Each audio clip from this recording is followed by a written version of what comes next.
Okay guys, so we going on to electrochemistry part 2। I hope सब लोगों ने Telegram channel जो है वो ज्वाइन कर लिया है। जिन्होंने नहीं किया है प्लीज़ डू सो। डिस्क्रिप्शन में उसका लिंक मैंने शेयर किया हुआ है और पुरानी वीडियोस भी आप ज़रूर देखो, क्योंकि ये पूरी प्लेलिस्ट बनी है हमारी रिवीजन क्लास 12 की। And we are moving on to electrochemistry part 3 today, जिसमें हम लोग इलेक्ट्रोलिटिक सेल्स और इलेक्ट्रोलिसिस करेंगे। और पार्ट 4 में हम लोग करेंगे previous year questions which will come after this. ठीक है, so let's go on to our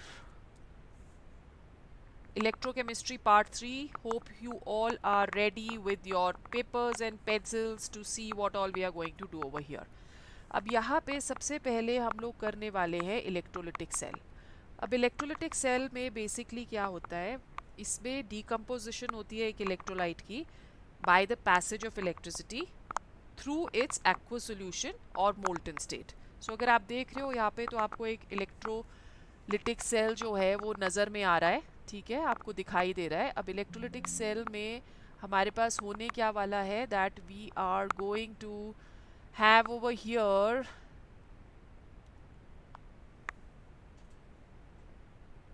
decomposition of the electrolyte. जब मैं पेन ढूंढने लगती हूँ तो मैं भूल जाती हूँ कि मैंने क्या बोलना है, right. So decomposition of an electrolytes, you can see over here, यहाँ पे इलेक्ट्रोलिटिक ये जो है this is the electrolytic tank. इधर इलेक्ट्रोलिसिस जो है वो होगी। इसके अंदर we have taken the electrolyte whatever the electrolyte may be, और फिर हम लोग करंट पास करते हैं। तो this is the anode of the battery and this is the cathode of the battery, right. And there are two electrodes. ये जो दो इलेक्ट्रोड्स है they may be reactive, they may B non reactive. Generally जो non reactive electrolytes है वो बने होते हैं प्लैटिनम या ग्रेफाइट के, और जो रिएक्टिव इलेक्ट्रोड्स है वो उसी मेटल के बनते हैं जिसकी हमने इलेक्ट्रोलिटिक सॉल्यूशन इलेक्ट्रोलिटिक टैंक में ली है, राइट। अब यहाँ पे एनोड और cathode, right. So what is happening over here, यहाँ पे हमने इलेक्ट्रोकेमिकल सेल में क्या किया था कि electrons they flow from the cathode to the from the anode to the cathode, and current flows from the cathode to the anode, right. Now over here, because we are supplying current from outside, so anode, please remember बच्चों, anode over here is going to be positively charged, उल्टा है ये, then the electrochemical cell, और cathode जो है that is negatively charged. So cations which are positively charged are going to move towards the cathode, and the anions which are negatively charged are going to flow towards the anode. Okay, so cations जो होंगे वो cathode की तरफ जाएंगे और वहाँ पे वो इलेक्ट्रॉन लेंगे. So you can see the positively charged ions, they are moving towards the cathode, and negatively charged ions, they're going to release the electrons at the anode. We will do examples of this, but before that we are going to go on to the Faraday's law of electrolysis. A Faraday law of electrolysis again numerical concept है guys. So इसमें से हम लोगों को questions जो हैं in the form of numericals आ सकते हैं.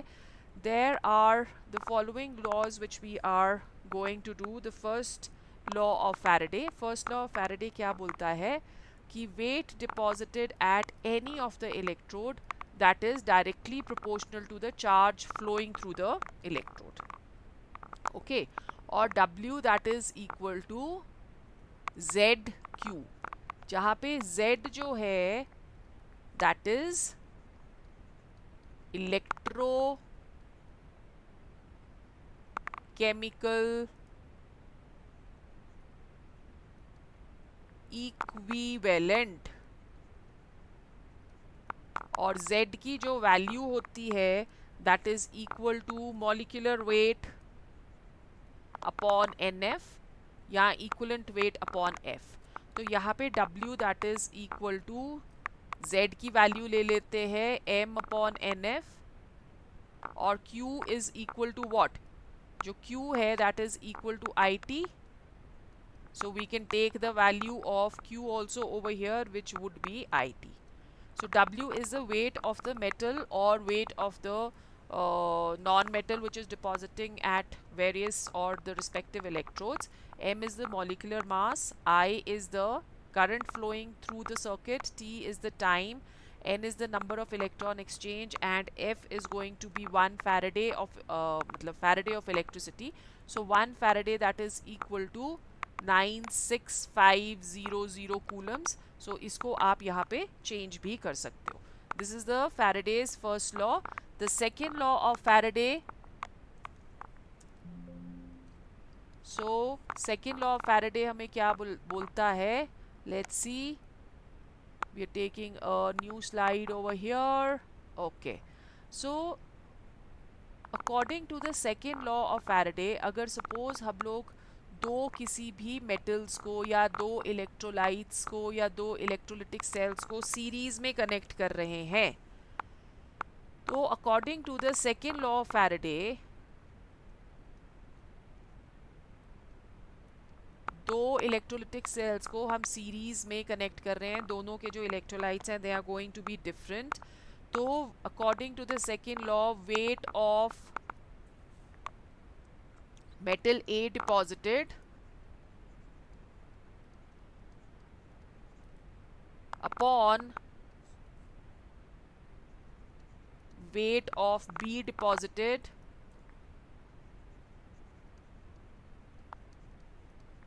that is equal to equivalent weight of A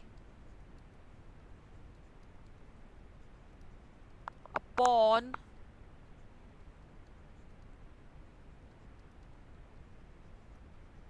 equivalent weight of B.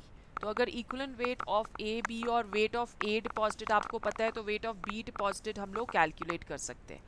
Now please remember कि अगर suppose हमारे पास कोई भी एक reaction है Na positive plus 1 electron to give us sodium. So suppose this is a reaction which is taking place at the cathode. तो यहाँ पे number of electrons which is required is 1 mole. So 1 mole of electrons के लिए the charge required would be 1 Faraday of electricity. If in case we are taking Mg2 positive plus 2 electrons to give us Mg, ये 1 mark का question आपको आ सकता है, then it is going to be 2 Faraday. And Faraday is equal to what? 96500 coulombs. So you can convert it into coulombs as the question desires. और इस तरह से आप find कर सकते हो अगर number of electron exchange as in the case of aluminium is 3 electrons. तो यहाँ पे कितना हमें electricity चाहिए? We require 3 Faraday of electricity, right? Now let's go on to the products of electrolysis. अगर आपको different electrolytes दे रखे हैं तो उनको आपने कैसे उनके reactions जो हैं वो लिखने हैं. तो over here if you're taking electrolysis, the first one which example which we are going to take is electrolysis of molten NaCl.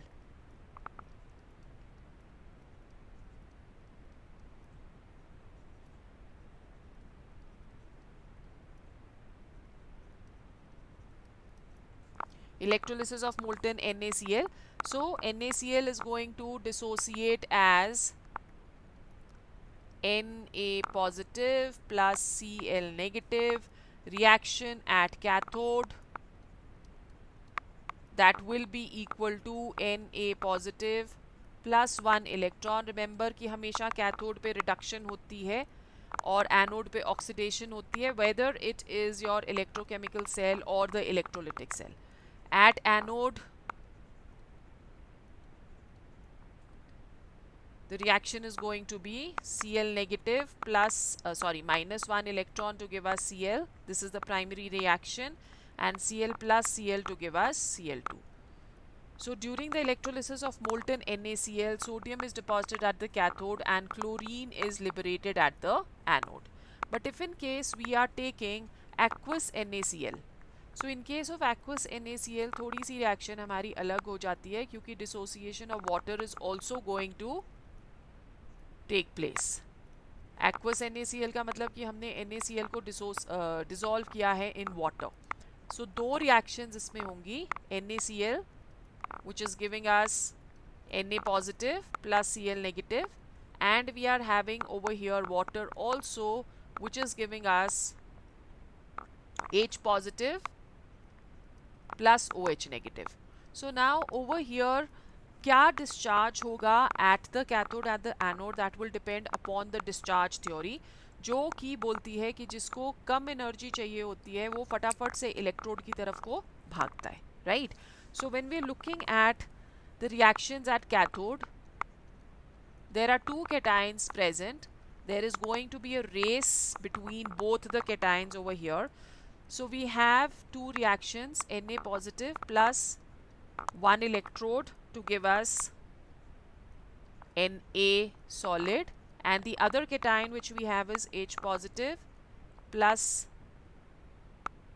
one electron to give us half of H2. अब कौन सा discharge होगा will depend upon the reduction potential values. The one which has a higher reduction potential value will be released at the cathode. So E naught value over here is minus 2.71 volt, and E naught value for hydrogen that is 0 volts. तो आप देख रहे हो कि 0 volt जो है that is higher value over here. So hydrogen is going to be discharged at the cathode. Similarly anode पे भी हमारे पास दो reactions होने वाली हैं, because there are two anions which are present. So if you're moving to the anode over here, the first reaction is Cl negative minus one electron to give us Cl, or we can say half of Cl2. The E naught value for this is plus 1.36 volt, right. और second जो reaction है that is the reaction of OH negative ions, water minus 4 electrons to give us O2 plus 2H2 और 4H positive, right. अब यहाँ पे जो E naught value है that is equal to 1.23 volt. अब एनोड पे जिसकी लेस वैल्यू होती है वो डिस्चार्ज होना चाहिए, but in this case chlorine is very very important guys. So in this case chlorine is discharged, that is due to the over voltage. Over voltage का क्या मतलब हुआ कि वाटर जो है वो एक वीक इलेक्ट्रोलाइट है, तो उसको डिसोसिएट करने के लिए हमें ज़्यादा एनर्जी देनी पड़ती है. उस ज़्यादा एनर्जी को देने के चक्कर में होता क्या है कि वोल्टेज थोड़ी सी ज़्यादा हो जाती है, और because of over voltage chlorine is going to be dissociated rather than oxygen over here. Another reason is that we are taking a concentrated solution, so उसकी वजह से जो number of ions of chlorine है they are going to be more. That is another reason कि क्यों हम लोग बोल रहे हैं कि what is going to be given at the anode, it is going to be chlorine. So over here आपको एक मार्क का क्वेश्चन ये भी आ सकता है कि अगर हम aqueous NaCl ले रहे हैं तो what are the products of electrolysis at the cathode and the anode. तो कैथोड पे क्या डिस्चार्ज हो रहा था, दैट वाज हाइड्रोजन, और एनोड पे क्या डिस्चार्ज हो रहा है, that is oxygen, sorry chlorine, right. So ये आपने याद रखना है. फिर उसके बाद हमारे पास आ जाता है, we are going on to the third one which is electrolysis of aqueous copper sulfate solution.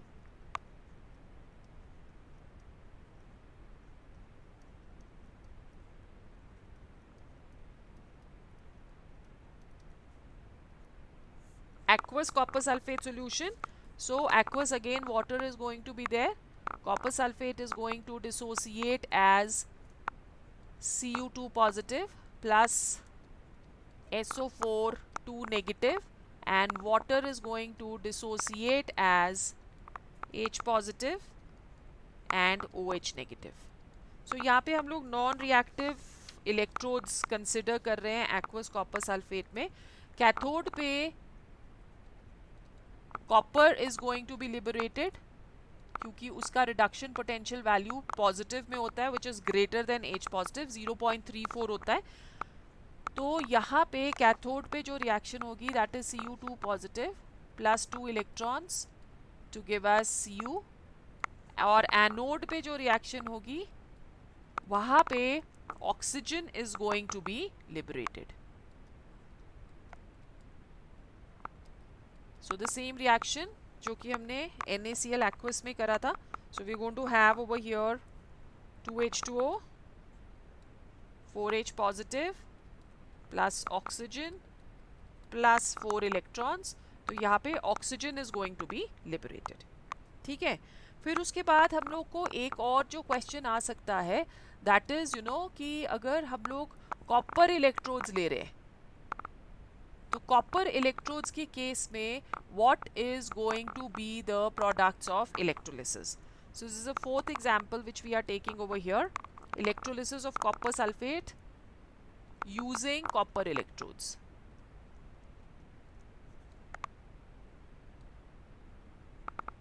ये वाला जो मेथड है जनरली हमारा इलेक्ट्रोप्लेटिंग के लिए या कॉपर की रिफाइनिंग के लिए हम लोग इलेक्ट्रोलिसिस में इसको यूज करते हैं.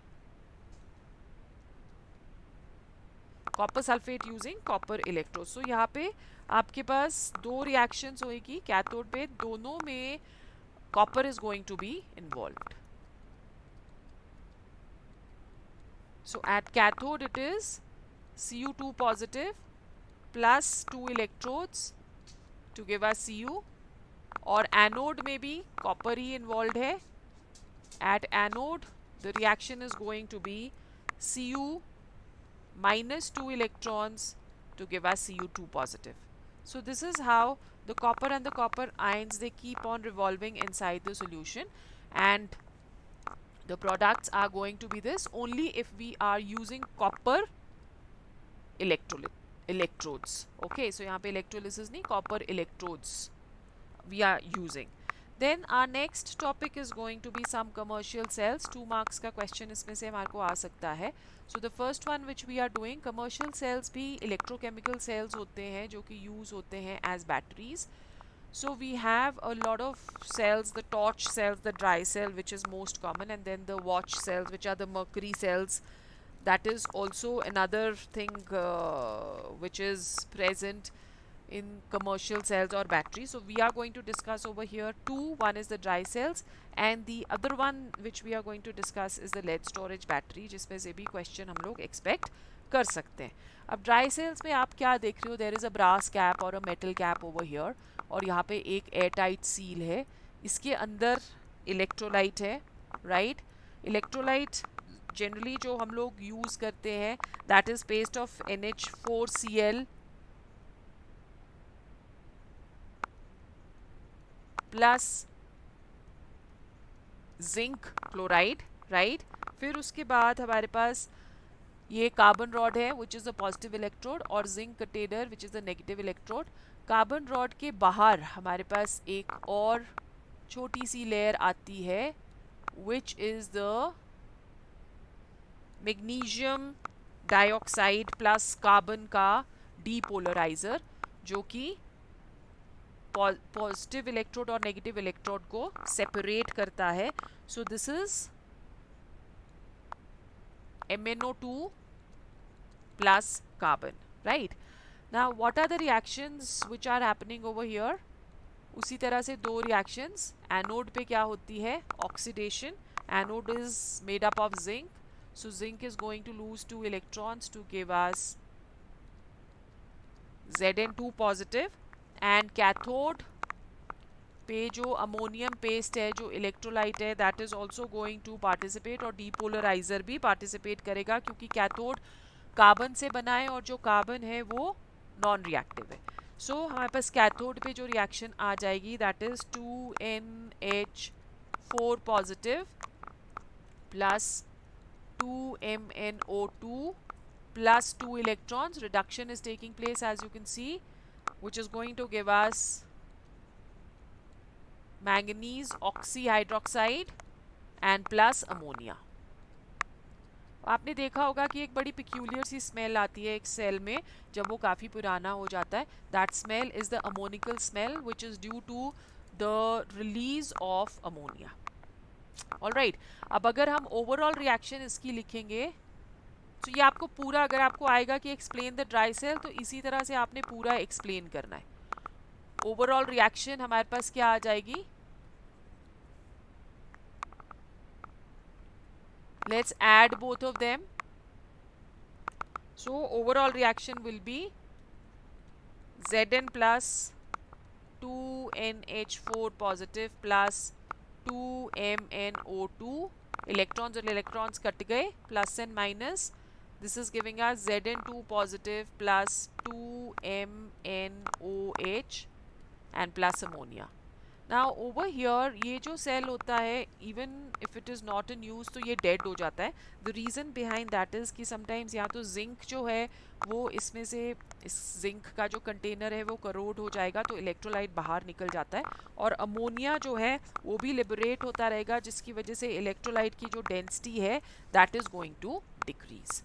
फिर हमारे पास आ जाता है सेकेंडरी सेल्स और द लेड स्टोरेज बैटरी. बहुत ही इंपॉर्टेंट है, इसमें से हम एक क्वेश्चन एक्सपेक्ट कर सकते हैं 110%. ओके, नाउ बच्चों ये सारे वीडियोस आप अपने फ्रेंड्स के साथ भी शेयर करो ताकि हमारे यूट्यूब चैनल पे ट्रैफिक भी इंक्रीज़ हो, नंबर वन. और नंबर टू, आपके जितने भी फ्रेंड्स हैं उनको भी इससे एग्ज़ाम में हेल्प मिले, प्रेपरेशन में हेल्प मिले. So that is one request which I have. Please share the link with all your friends and also subscribe to the channel, because इसके बाद हमारे पास नीट और IIT के PYQs आने वाले हैं once we finish with the boards. Okay, so we going on to the secondary cells, lead storage battery. अब यहाँ पे आप देख रहे हो कि ये लेड स्टोरेज बैटरी है. अब इसमें आपके पास ये कार बैटरी भी होती है, वहीक्यूलर बैटरी भी हम इसको बुलाते हैं. तो इधर हमारे पास दो तरह के इलेक्ट्रोड्स हैं. One is lead plate packed with spongy lead and the other one is lead plate packed with PbO2. सो आप सिर्फ PbO2 भी लिख सकते हो. ओके, तो एक लेड प्लेट्स होते हैं और एक PbO2 होते हैं. Now over here there is 38% H2SO4 which is taken as the electrolyte. जब बैटरी डेड होती है तो डेंसिटी या कॉन्सेंट्रेशन H2SO4 की कम हो जाती है, उसकी वजह से बैटरी जो है वो डिस्चार्ज हो जाती है. फिर आपको इलेक्ट्रोकेमिकल, ये इलेक्ट्रोकेमिकल सेल है ना, तो हम क्या करते हैं कि हम जंपर वायर के साथ दूसरी गाड़ी से हम इसको रीचार्ज करते हैं. तो रीचार्ज करने के लिए हमने इलेक्ट्रोकेमिकल सेल को इलेक्ट्रोलिटिक सेल में कन्वर्ट कर देना है. कर देना क्या है, हम कर देते हैं उसको, ताकि जो रिएक्शंस हैं वो रिवर्स हो जाए, H2SO4 की डेंसिटी वापस आ जाए और बैटरी वापस से चालू हो जाए. ओके, सो बेसिकली ये दोनों के दोनों, whether you doing the dry cell और you doing the mercury cell और you doing the lead storage battery, ये तीनों के तीनों जो हैं, all three of them they are examples of electrochemical cells. Okay, right. So what is happening over here, बड़े सारे रिएक्शंस हैं इसमें, पर बड़े सिंपल से रिएक्शंस हैं, तो ज़्यादा पैनिक करने की ज़रूरत नहीं. एनोड पे हमारे पास लेड है which give us Pb2 positive. Anode पे ऑक्सीडेशन होती है, करेक्ट. अब ये Pb2 positive is going to react with sulfate to give us PbSO4. The reaction at cathode, cathode PbO2 से बना है. PbO2 H positive from the electrolyte के साथ रिएक्ट करता है, कैथोड पे रिडक्शन होगी.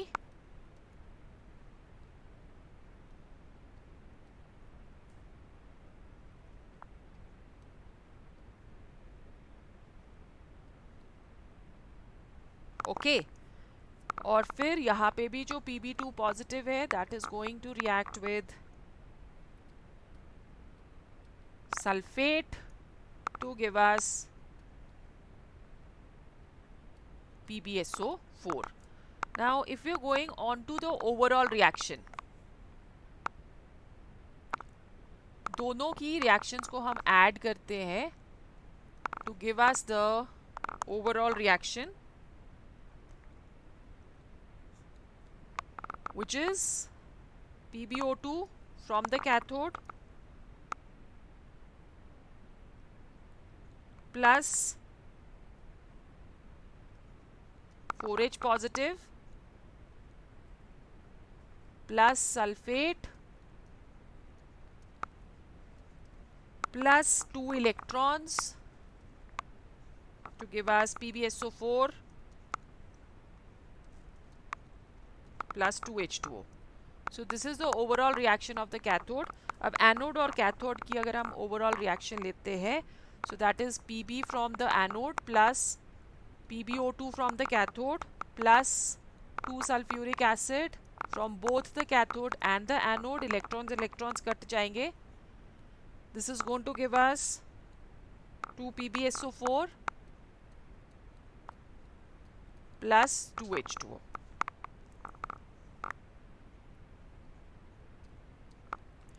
जब बैटरी रिचार्ज होती है तो ये वाली रिएक्शन रिवर्स हो जाती है, इलेक्ट्रोकेमिकल सेल इलेक्ट्रोलिटिक सेल में कन्वर्ट हो जाता है. ये 1 मार्क का क्वेश्चन काफ़ी बारी आता है. So during recharging of the battery, 2 PbSO4 reverse reaction is going to occur.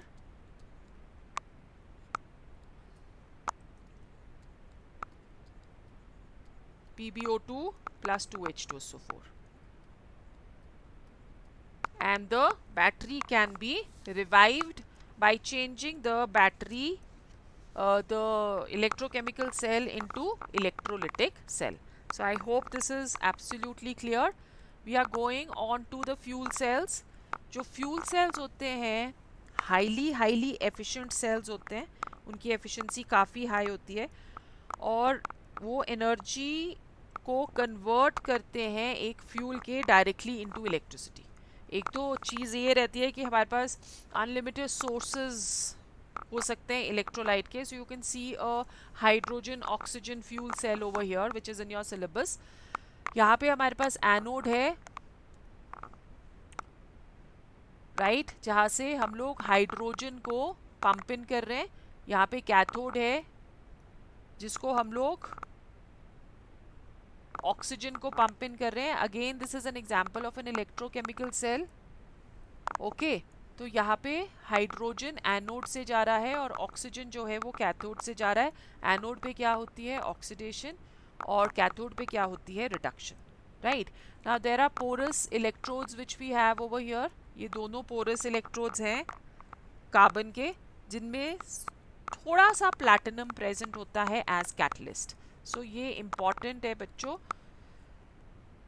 These are porous carbon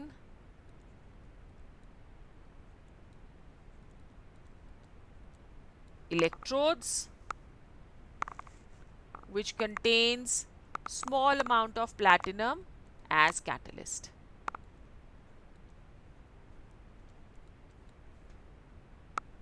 Right? So what is happening at the anode? Oxidation. Anode से हम लोग हाइड्रोजन को फ्यूल इन कर रहे हैं. You can C bubbles of hydrogen also coming over here. यहाँ पे जो इलेक्ट्रोलाइट लिया गया है that is KOH, aqueous KOH, that is taken as the electrolyte which is present in the center. Okay, और वाटर बार बार यहाँ से आप देख रहे हो कि वाटर दैट इज रिमूव्ड ताकि फॉरवर्ड रिएक्शन चलती रहे. सो एनोड पे हमारे पास जो रिएक्शन है that is H2 gaseous plus 2 OH negative, aqueous to give us 2H2O plus 2 electrons. In order to balance the electrons उस पूरी रिएक्शन को हम 2 से मल्टीप्लाई कर देते हैं. कैथोड की जो रिएक्शन है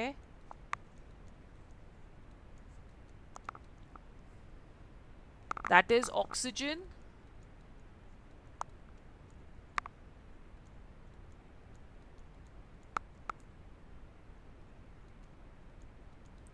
four electrons to give us 4 OH negative aqueous. So overall reaction we are going to add both of these. 2H2, ये आपके पास ये और ये कट गया, इलेक्ट्रॉन्स भी कट गए,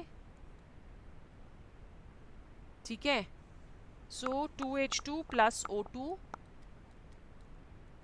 to give us 2H2. Advantages इसके क्या रहेंगे फ्यूल सेल्स के?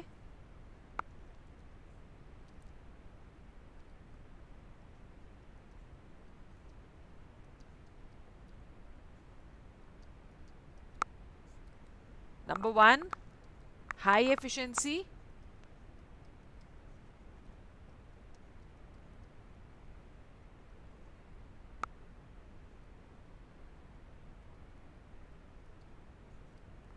So it is converting the energy of fuel directly into electricity. Number two, continuous source of energy है.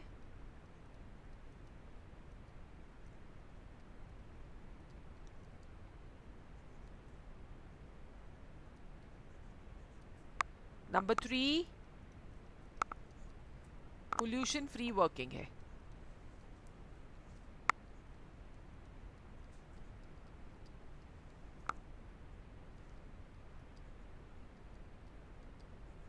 Right, so this is the advantages of the fuel cell.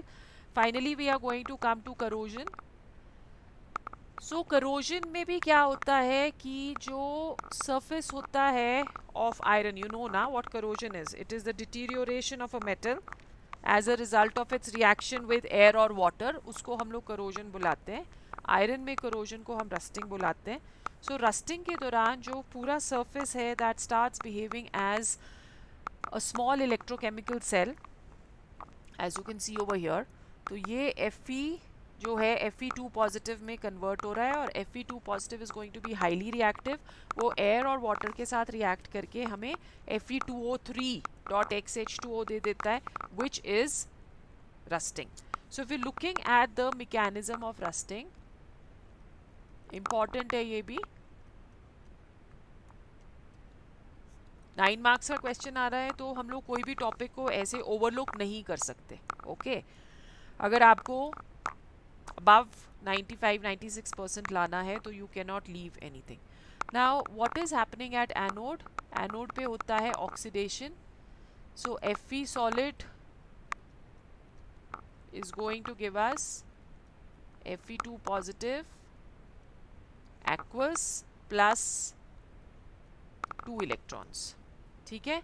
Water is present in the atmosphere or on the surface. That is also going to dissociate. Carbon dioxide is present in the atmosphere that can react with water to give us carbonic acid. और ये जो carbonic acid है,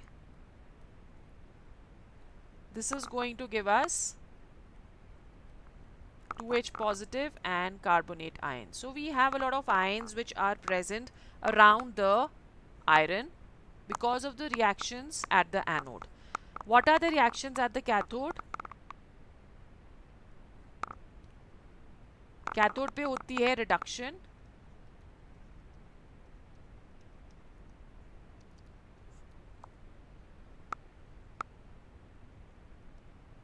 सो Fe solid जो है वो already anode पे react हो चुका है. कैथोड पे हमारे पास हाइड्रोजन की रिएक्शन होएगी. So we have over here 4H positive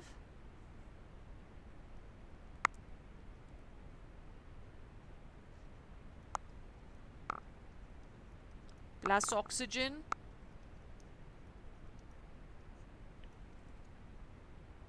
to give us water. So what is the overall reaction? We are getting iron from the anode plus 4H positive from the cathode plus oxygen from the cathode, and we are going to get over here 2 Fe2 positive plus water. अब 4 Fe2 positive oxygen के साथ react करेगा और water के साथ react करेगा to give us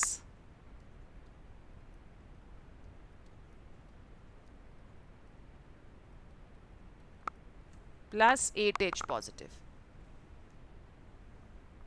okay और Fe2O3 dot XH2O, that is going to give us Fe2O3 dot XH2O, और यहाँ पे हम लोग प्लस का साइन ले सकते हैं, which is rust. Okay, then we go on to prevention of corrosion. So prevention of corrosion can be done by what? You've been doing it since your childhood. Painting, oiling, electroplating with metals like tin, nickel, zinc and chromium. Galvanization, which is coating it with zinc, and using anti-rust solutions जैसे कि alkaline phosphates या alkaline chromates, उसके साथ भी हम लोग इनको coat कर सकते हैं. So that is what all we have for today, guys. Look forward to the PYQs which are going to come very, very soon. Bye bye.